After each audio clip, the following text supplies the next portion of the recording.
Welcome to our Center for Spiritual Living in Fullerton. Please join me in reading our purpose statement. Here we go. We are a loving spiritual community, empowering all to live healthy and successful lives through practicing the principles of science of mind. I have some announcements. We have this Wednesday our fundraiser. It's Panda Express. It's all day. Please join us. And then we're also introducing our Basics of Science of Mind class beginning on the 7th of March with our Reverend Bill Salisbury. We have also the Unexpected Income Club. You just join it. Hey, please join me in prayer, knowing that this moment God is in each one of us, right here, right now.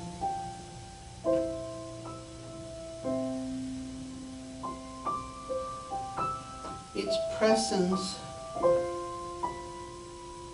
fills our hearts, this room, the world. I am grateful for this beautiful energy, this beautiful essence that radiates from within each one of us. I am thankful for allowing this moment to be, and with this sense of gratitude, I like to say thank you, Tommy, for your music, your talent. Thank you also to the Board of Trustees, who their business of the church is their primary goal. My fellow practitioners, I thank you for answering the prayers of our congregation. Tomoko, thank you for all the hats you wear. Grateful for everything you do. Sally, the phone calls that you make to the members each week is very much appreciated. Thank you for the people who are part of the Coffee Fellowship,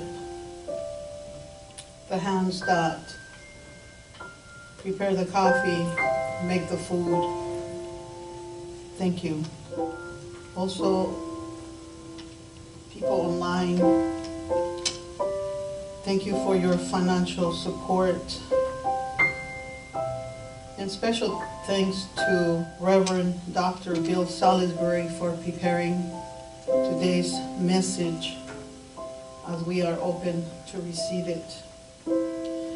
I know that this service is already perfect, and so it is.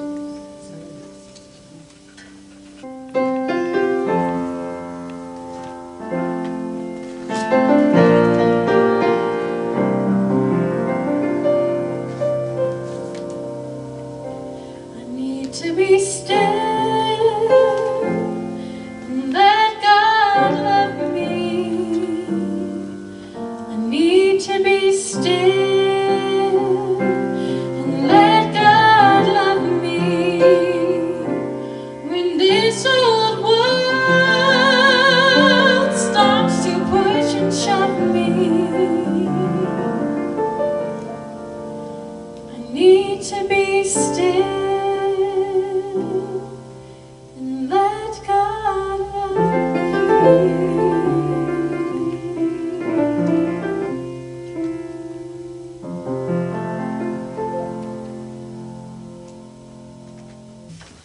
Hello again, my name is Eva Castelo, and I have a reading from our Science of Mind magazine for this month, page 73. And it says, "No separation, we are love." We are all born from the same essence. What separates us is the content of our thoughts and our level of consciousness. Once we learn to be accountable for how our individual thought patterns create the experiences we have and shape how we live, we can deepen our understanding of this thing called life. We can better recognize how our personal thoughts are what causes the division between you and me, us and them. One thing that unites us is the recognition that we are not our thoughts. While how we experience our thinking is very real, we must learn how thoughts come and go, and our level of awareness of this truth impacts the quality of our lives. When we are one with the moment and stop thinking about our thinking, we can start to shift our focus on what is and away from what isn't.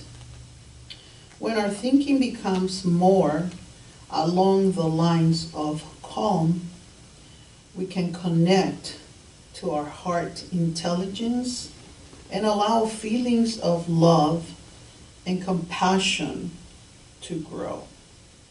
From this sweet truth, connection is born and can extend from within to unite all around. What was once simply an unintentional misuse of our conditioned way of thinking can now be more fully understood and light a new path of inclusion and way of being. Despite what may be happening outside of us, we have a great power within that is a constant that never divides. This one ingredient in our truth, and anything tarnished does not stem from there. When we love, we are one. Please join me in prayer.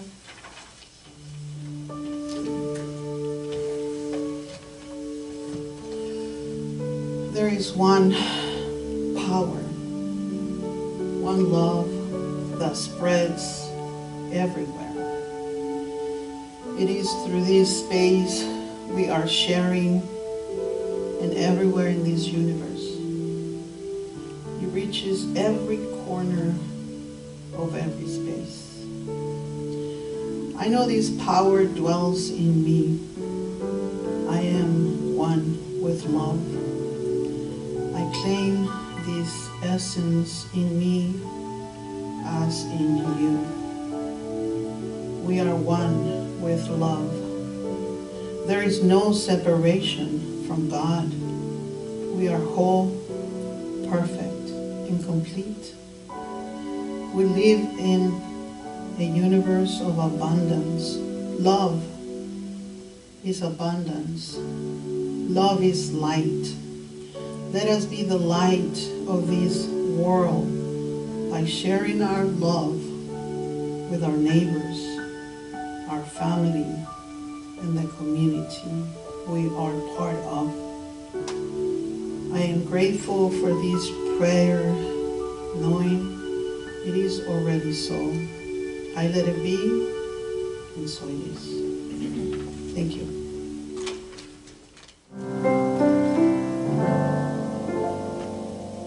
You are the face of God.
Rising and Tommy Cosentino, ladies and gentlemen.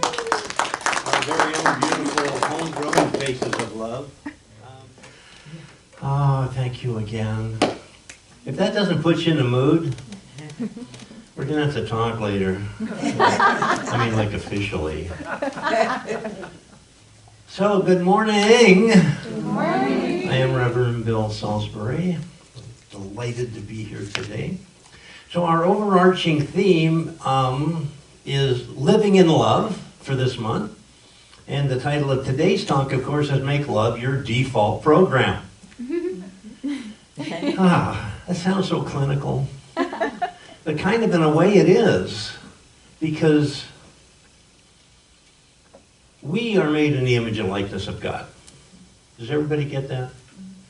I mean, what we came from, we demonstrate here, we represent on earth. I mean, that's just it. We have those God qualities. God has become us. So how can we have any qualities other than those which God is? So we come with happiness and joy and spirit and community and light and peace and love.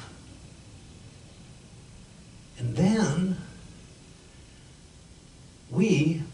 not we, including me, but there are those amongst us who made this wonderful thing called a computer. We are made in the image and likeness of our Creator, and guess what? That computer's made in the image and likeness of us, is it not? Right. A computer has only those qualities that we put into it. And it's clinical, and it's analytical, and it doesn't have any feeling. So if we want to put that into our whatever's going to come out of that computer, we have to install it. And we do. A computer, just a computer, isn't of any value at all.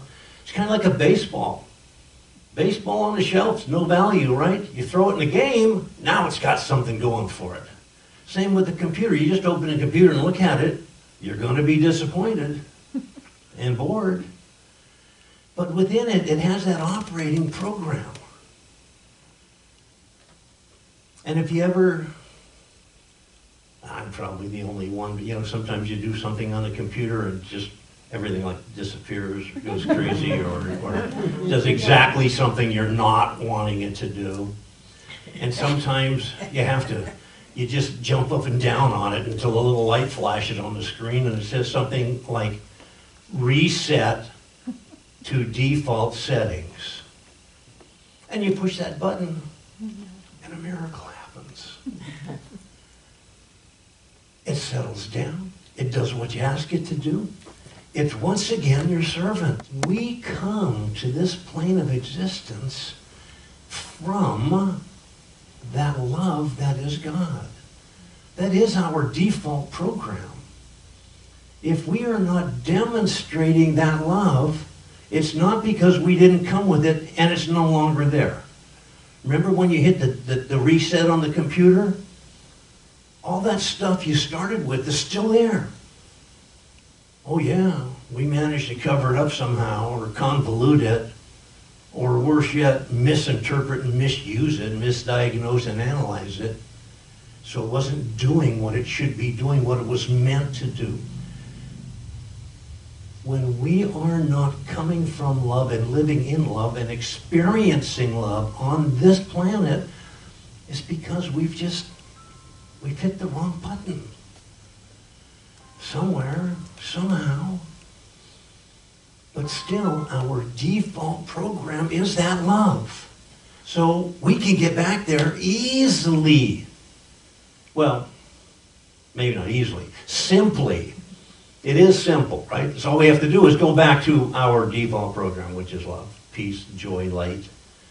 That doesn't mean it's easy. Simple doesn't mean easy. But it is that. That's all we have to do. Love is not an occasional happening. All right? So you say, oh, I experienced love. Well, we're always experiencing love. It's our awareness of that. It's not an occasional happening. It's not something we stumble into periodically throughout our life. It's an ongoing process. It's an ongoing system that's working within us, and all we have to do is uncover it or refuse to continue to cover it and let it take its natural course. It's kind of like it's energy, isn't it? I mean, that's what everything is. It's energy. And this love energy, this divine energy, that propels us, that informs us, that drives us. If we are not expressing it and we're allowing it to be bottled up, it's of no value to us. So when we remove those blocks to love, of course, miracle students will recognize that as Marianne Williamson's mantra, removing the blocks to love, because that's what we're doing. It releases that trapped, bottled up energy, and it releases it into the world to do its work, to do its job, to do what it's supposed to do, to allow us to live in that love that we were born into and born from and born for, by the way. So what's the answer? Doesn't matter what the question is. Answer, love. Yeah, I can answer that question. And Jesus, remember, the master teacher, he only preached two things, right? Or he only did two things, preaching and healing, both done out of his understanding of the love that makes this world go around.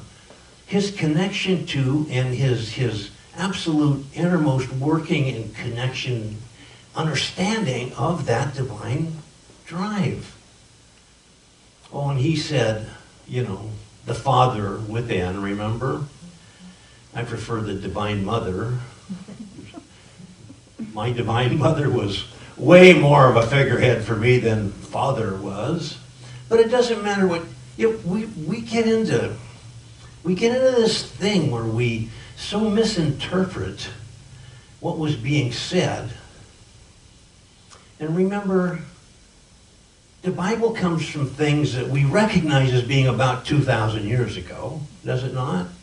And yet, the people who wrote the books of the Bible didn't wake up one morning and say, send out an email, everybody let's write a book to the Bible, we'll just put it together and call it a Bible. These things that are in the Bible came through thousands of years of being passed down orally and then in some sort of rudimentary writing. But it started so very long before that. And we have to remember that we can't read yesterday's teachings with today's vocabulary. And don't we do that a lot? Not only does vocabulary change in the course of 2,000, 3,000, 8,000 years, it changes in the course of 10 years. It changes almost daily in some situations. I mean, for example, who are you going to report to that the party you just went to last weekend was a really gay affair? I mean, we have meanings of words that are turned so completely opposite of what they were, and yet we want to read a 2,000, 5,000-year-old writing as if it was today's language, and it's not. And then, when we think about how it was written in one language and translated into another, and then another, and rewritten and retranslated and rewritten and retranslated, it's a wonder we even have the basic gist of it. But why are you going on, Bill, about this Bible thing? Because, I'll tell you why. Because for the first time in a very long time, I have a quote from that said book that I want to bring into play here. And it's this, Luke chapter 12, verses 2 and 3. There is nothing concealed that will not be disclosed, or hidden that will not be made known. What you have said in the dark will be heard in the daylight, and what you have whispered in the ear in the inner rooms will be proclaimed from the roofs. So conventionally, in current Christianity, we're told that means something, one of two things. Either, boy, you're going to get it come Judgment Day because you've been harboring all these bad thoughts, or karma. What goes around comes around, and if you say something nasty to me, well, it's just going to come back and bite you on the butt. And it didn't mean any of those things. And Ernest Holmes, amongst others, our founder, was one of those who said, no, that's not what it means. And I've said this before. Reverend Michael Bernard Beckwith says, you think you can hide from me what your deepest, darkest thoughts are? You can't. And not because he's some sort of magician or some sort of mind reader. We don't have to be mind readers to know what everybody is thinking. Because what everybody is thinking is right there in front of us. What I'm thinking is right in front of you. My thoughts manifest, they outpicture, they become the things in my world. And if my world is not ensconced, supported by, grounded in love, that's apparent for everybody to see. That means I have to hit that reset button. I've got to get back to my grounding. I've got to get back to my basis. And it's just, that's how the divine law works. Oh, we call it lots of things. The law of life, the law of nature, spirit, God, divine. Doesn't matter what we call it. We can call it lots of things. But it works in the same way all the time.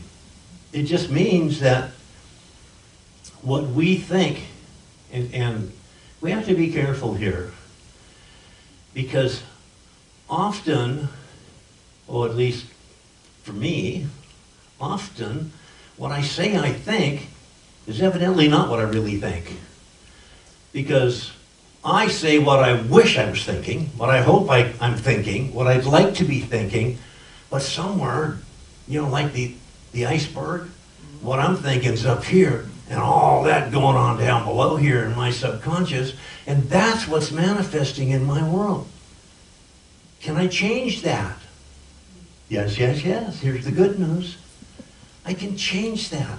Because once I can figure out up on this part that it's not looking down there, it's not looking here like it looked up here, like I thought it did, I know I need to reset. I need to go back to making love my default program. Because when I start coming from love, my thoughts change.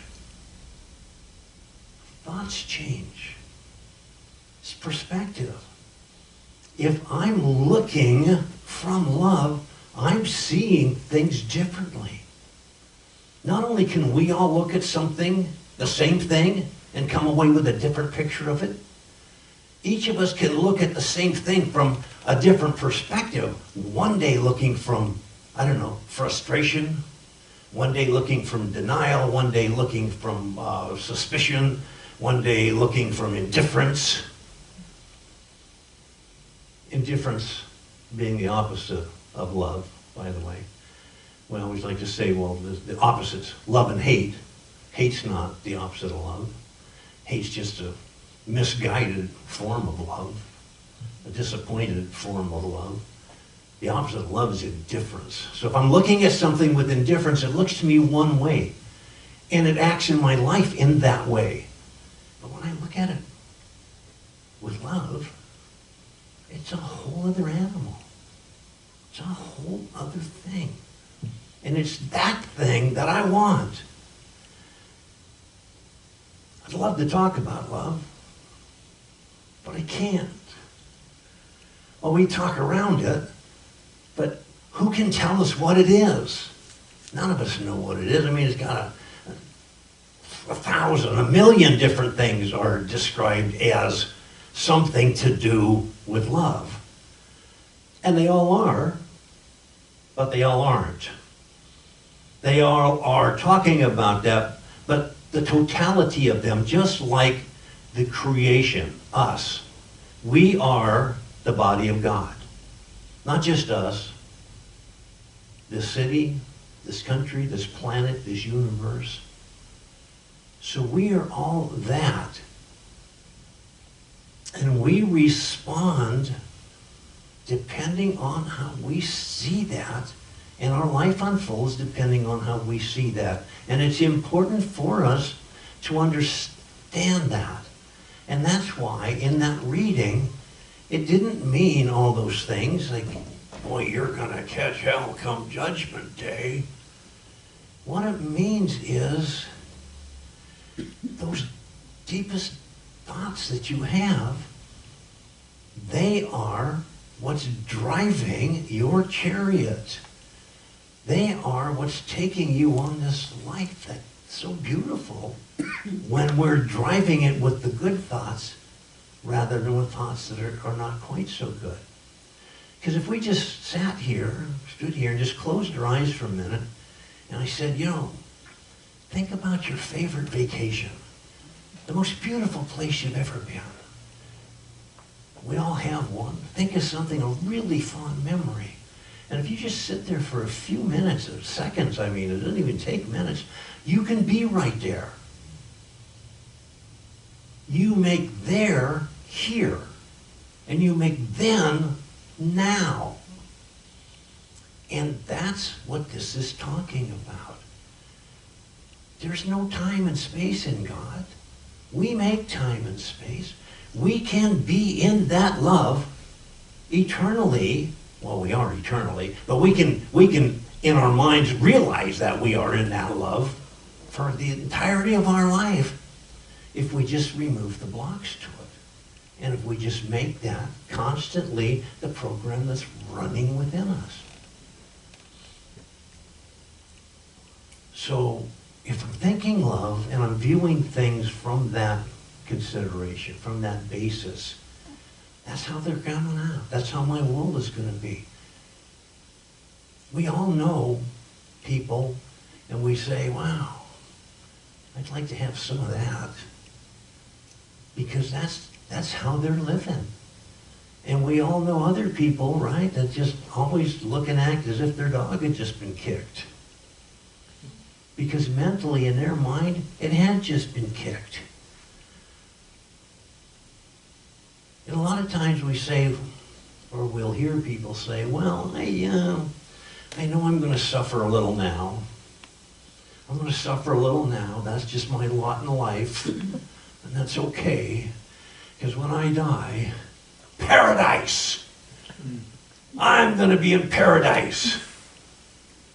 Oh, what a disappointment we're in for there. Because paradise does not equal unlimited, extravagant, sensory opportunities or feelings. Because the senses don't gratify us here on this planet. How are they going to gratify us if they're just bigger versions of what they are? You know that book, Everything I Learned, I Need to Know I Learned in Kindergarten? Mm-hmm. Hello? What you are here is what you're going to be here, and you get to direct and steer that. Same with this. If you think that paradise is awaiting you if you just put up with a whole bunch of nonsense now, you're going to be disappointed. That's just not how it works. Paradise is right here, right now. Remember, there's no time and space in God. We made that. We are forever and always perfect, whole, complete beings. We are God expressing. And yeah, we've got that little thing called volition, which tells us we can, like back to kindergarten, they're not all sitting there with their hands in their lap, are they, at the quiet time? They might be jumping up and down, running around, throwing themselves on the ground. And we have that ability. Don't we do that sometimes as adults even? Come on. Yeah, doesn't go my way. Yeah, I'm going to figure out a way to let you know it's not going my way. Unless I'm constantly coming back to being driven by that love that is at my essence, at my bottom, at the basis for what I do. And we can do that any second. Any second. Remember, the reason we have spiritual practices is so that we do that. We practice. We practice. Remember the Itzhak Perlman story where he broke a string and then another string and then another string, and he just kept on playing? Because he had practiced. Airline pilots, when something goes wrong with the plane, do you think they quickly grab the manual down and thumb through it? No, they've been practicing. They've been practicing those exact conditions in whatever it is they call that thing that they practice in. And that's like our spiritual practices. We practice them not just to say, oh, practiced mine today. How'd you do?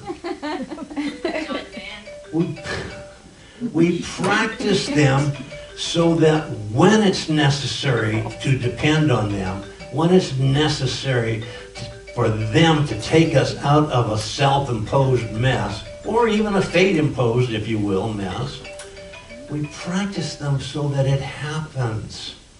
And that's the purpose of them. The purpose of them is to be there for us when we need them, not to be there for us in the safety of our own living room when we don't need them and there's nothing else going on. Nothing to have to protect ourselves against at that minute. And this is so important because what outpictures in my world, what outpictures in your world, your world, that's what outpictures in the world. We call that the race consciousness. And if you ever doubt how important that is and how dependable that is and how gratifying or devastating that can be, I want to tell you this little story about a gal who went home from work and she's reading, enjoying her afternoon off. She's having a cup of tea. And all of a sudden she starts feeling really, really bad. And she gets this idea in her head. You're dying. You're going to die.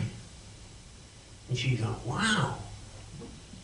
So she put her tea down and her book down, and she just went in, she started doing her prayer work. She started immersing in that one mind, in that consciousness. She started connecting with it and communicating with it and saying, here, no, I am a perfect child of God. God has made me. I am that God is. And after a couple hours of this, she gets to feeling great. So back to business as usual. The next day she goes to work, and they look at her like they've seen a ghost. They all look at her and say, what are you doing here? We read your obituary in the paper. And all day yesterday, we've been mourning. It was someone else with the same name. But all those people thinking that thought, put that thought out into that mind of God. And there's no separation in that mind. When I'm in it, when you're in it, we're in it. There's only it. There's no space and time, remember. It's not later or before. It's not somewhere over there. It's not a ye or a ya. It's right here. Wow. That's how important it is. So that's why it's so important to be coming from love. If we can't change the world, or can we? Now, we can't walk out that door and wave a magic wand and change the world. But we change the world right here and every minute of every day when we're coming from love all the time and when we realize we're not going back to that grounding. Because if everybody did that, there would be nothing that needed changing in this world. And that is the meaning of, wait a minute. I'm doing one more little story I have to tell you to drive home the meaning. it seems there was this spiritual seeker who just had to seek the best spirituality. Of course, everybody knows that's high up on a Himalayan mountaintop, right? So he just takes the plane to New Delhi and hikes across all the desert, I guess it is, before at the foot of the mountains. He climbs. Have you ever seen pictures of those mountains? They're brutal. Well, he gets part way and he slips and slides down and he does some more and he's all bruised and scratched and absolutely tired to death. But he does reach the top. And he gets to the top and there's the guru he's seeking sitting outside his cave drinking a cup of tea. And he says, "Oh, thank God. I finally got here. You must tell me, Master, what's the secret of life?" And the guru says, "The secret of life is a cup of tea." And he says, "For God's sake, I climbed this mountain, got all beat up and cut up and bruised, and look at me. To have you tell me that the secret of life is a cup of tea?" He says, "Oh, well, perhaps it's not."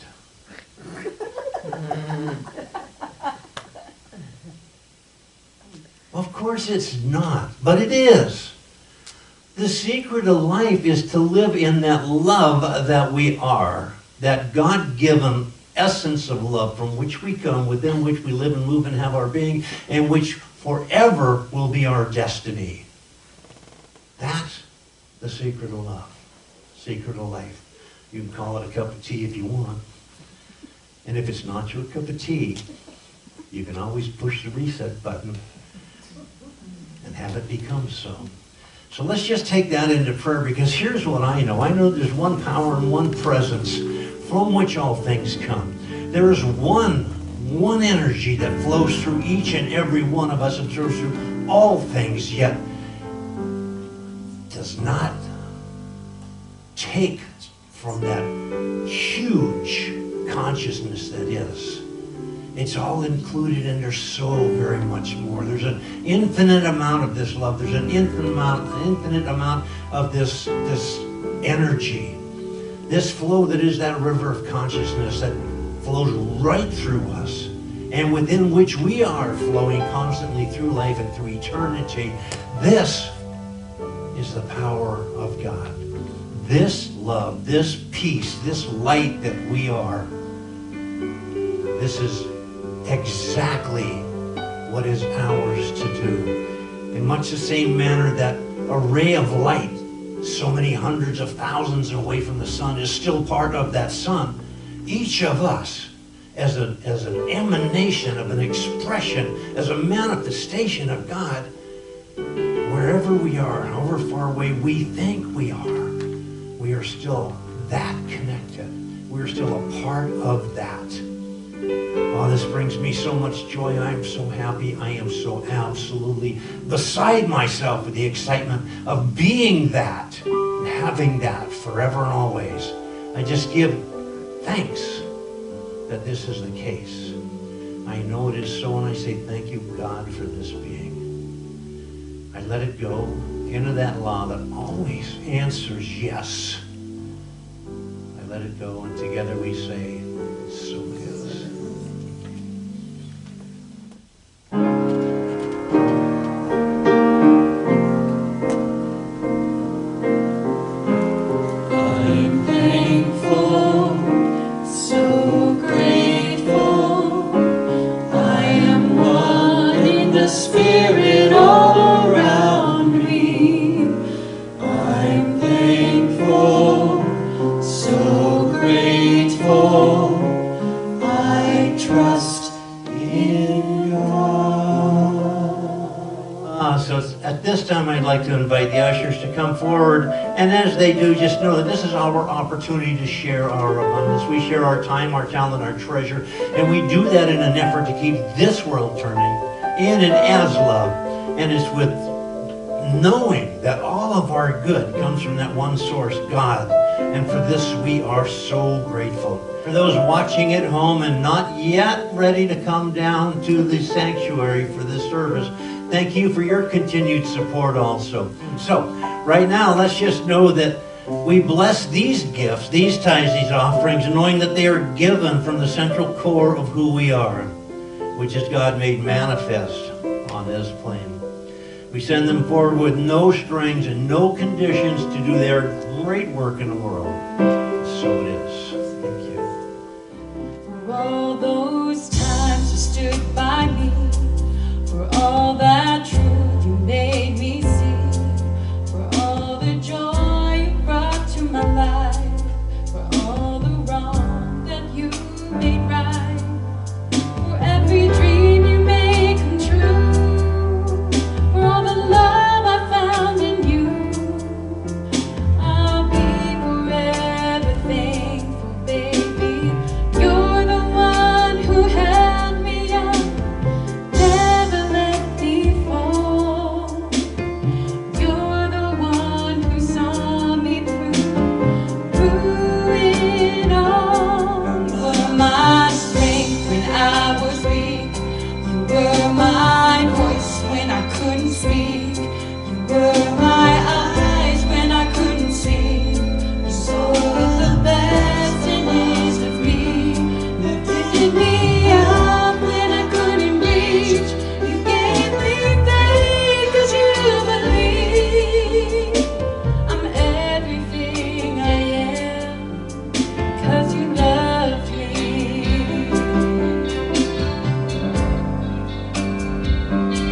Gave me wings and made me fly. You touched my hand, I could touch the sky. I lost my faith and you gave it back to me. You said your star was out of reach. You stood by me and I stood tall. I had you, love, I had it all. I'm grateful for each day you gave me. Maybe I don't know that much, but I know this much is true. I was blessed because I was loved by you.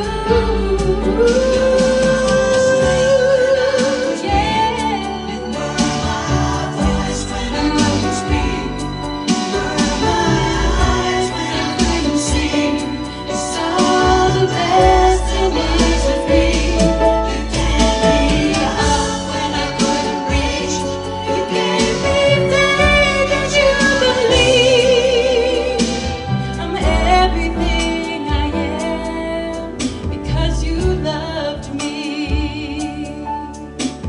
I'm everything I am because you loved me.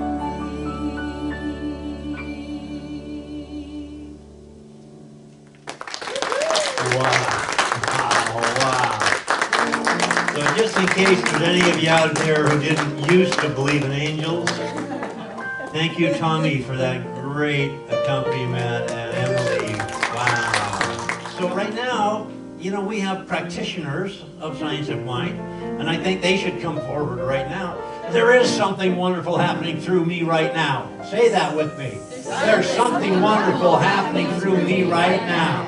It's this happening in my mind, happening in my heart, happening in my soul. I love it. I accept it.